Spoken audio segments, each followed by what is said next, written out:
SportsLink is brought to you by Mariana's Irrigation and Landscape. The Guam Rugby Union Youth Festival took place at the GW Field.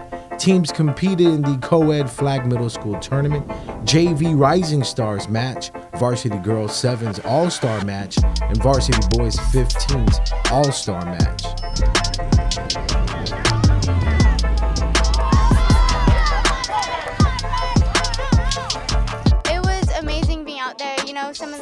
I've never played with some of these girls, but our chemistry just clicked so fast and we worked great together.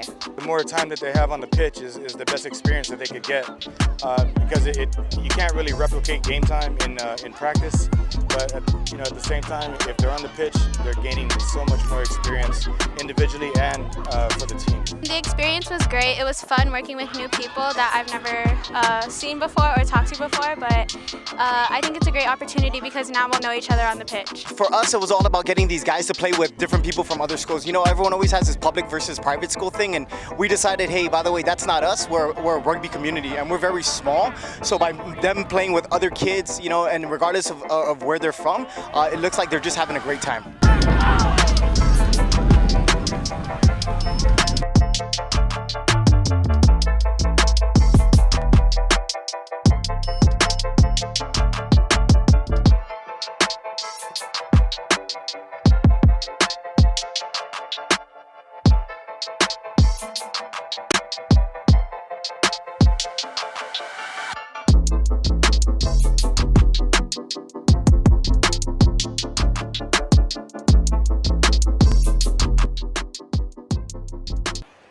Master Noli Kaluig, founder and chief instructor of the Guam Taekwondo Center, is celebrating 20 years of teaching Taekwondo on Guam. Master Noli held his 10th Taekwondo Pumpse Forms tournament and martial arts demonstration at the Micronesia Mall. About 65 students from ages 6 years to adult competed in the Pumpse event. Well, after a 2-year hiatus, we are back at the Micronesia Mall doing what we love to do best, showcasing the best of Taekwondo in the forms of doing our forms and kicks. We have white belts and junior yellow belts competing all the way to the adult level at black belt level. In the black belt division, Alexa Aftana took the gold in the women's senior division, while Alessandra Leon Guerrero ruled the juniors division. The rest of the gold medalists include Jarvin Rubino, Josiah Perez, Abby Padayo, Gavin Twaddle, Maru Magbatang, Chloe Jaleko, Haley Diaz, Christian Fernandez, Kaylee Jianchan, and Connor Jianchan. They can call us at 671-788-9623. Check out our Facebook or website, www.guamtaekwondo.com. Our classes are Mondays and Thursdays in the afternoons at the new Dedado Flea Market at the Farmers Co-op in Dedado. A dozen local swimmers from the Manhoban Swim Club are preparing to compete in the 2022 Kyo Nakama Invitational Swim Meet to be held in Honolulu, Hawaii from July 1st through the 3rd as they continue to focus on training and reaching their competitive goals for this national competition. GTA is committed to support their fundraising needs for the upcoming event. The local telecom company made a $1,000 donation to the club. In gratitude for their generous support, Manhoban swimmers washed a fleet of GTA vehicles.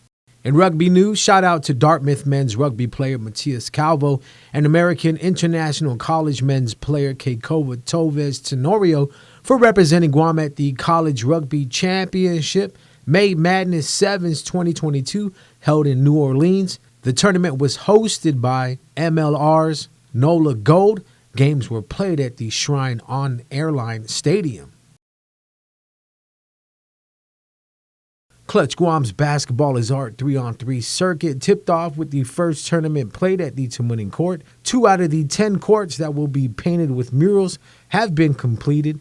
The second court that was completed by local artist Lisa Nicholas was located in the village of Petey. We were ecstatic with how everything just turned out, everything coming together, the beautiful art piece coming together and revealing that to the players and their families, and then of course just the basketball vibes, the street vibes, the hip-hop vibes all coming together and just combining those two elements.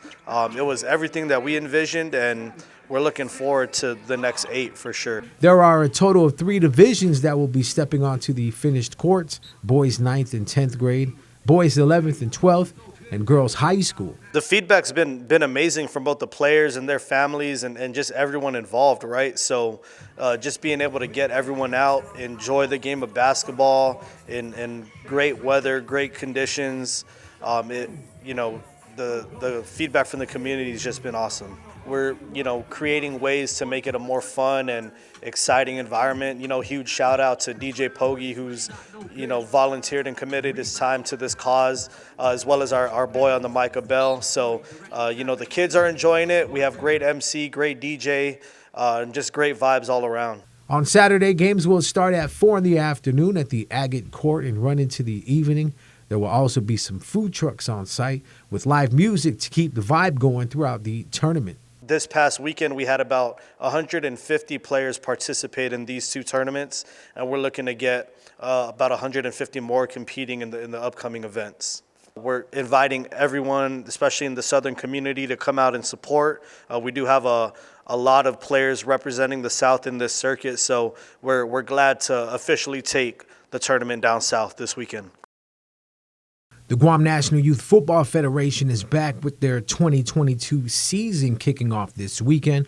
The Cowboys, Angels, Raiders, Packers, Outlaws, Crusaders, Steelers, Broncos, and Eagles will be suiting up players in the Munha, Metgood, and Matua divisions. While we love to have the kids back out there, we're understanding as a coaching staff that it's going to be a slower tempo in the games, and we're going to be getting better every week. Rather than jumping right back into a new season, we're learning that these kids are in need of a lot of structure, of a lot of discipline. So that's what we're focusing on, not really trying to be too flashy coming out the first game. We just really want to keep it basic. It takes a huge effort from the board to all the clubs, the parents as well, volunteers coming out and helping out. Coming back after 2 years, it takes a lot. It takes a whole team to get everything started and moving and progressing towards the start of the season. Just a lot of effort within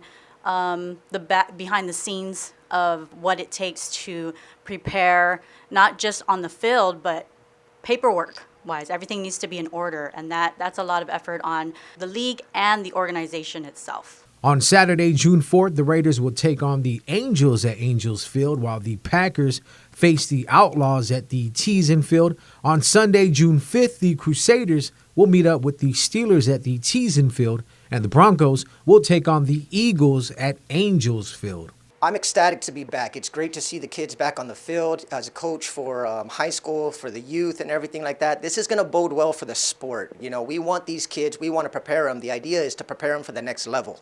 So I'm ecstatic to have them out there. We have a good group of kids, and it's going to be a lot of fun. It's great to see them come out. The support of the parents is great as well, and that's what we need for the kids to be on the field and ready to play, ready to do whatever it takes to learn the sport and to be a part of it. Just being able to get to know the families as well. So that's exciting for us, again, to come back and do everything like we used to and hopefully improve on it as well. SportsLink is brought to you by Mariana's Irrigation and Landscape.